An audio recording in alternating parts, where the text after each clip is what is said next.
11, the Public Safety Committee within Atlanta City Council is considering changing language in its code of ordinances, ensuring residents are living in the healthiest conditions. Atlanta News First reporter Justin Berger is live at City Hall tonight. Justin, you sat down with a renter who believes she has mold, and she wants to see these changes made as soon as possible.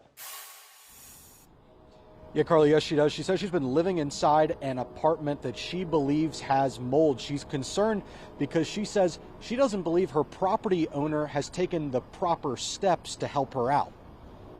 Melissa Jackson's lived in her Washington Street apartment for a decade. Our voices are going unheard. Jackson and a handful of neighbors say there's mold growing inside their units. They're not concerned about what we're telling them. Possible problem areas include Jackson's bathroom and the air conditioner.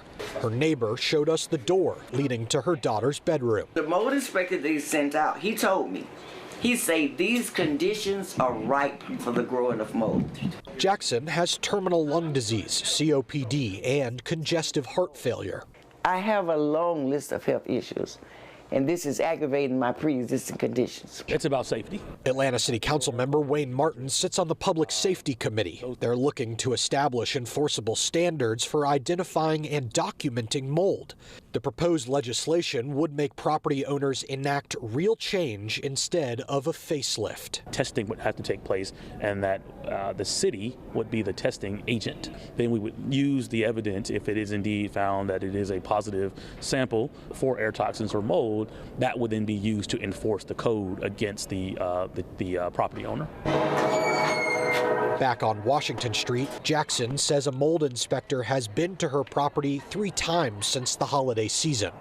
And then when the mold inspector finally told me that the issues I was experiencing was not from my issues, then that's when I became really alarmed. She says no other action from her property owner has been taken.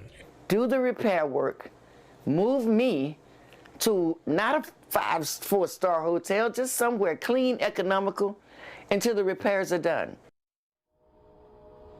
Now, Jackson says she's been a model tenant for a decade. The property management company has not responded to my latest request for comment, and Councilmember Martin says he expects this legislation to be seen before the entire council at some point in the future. Live from Atlanta City Hall, Justin Berger, Atlanta News First.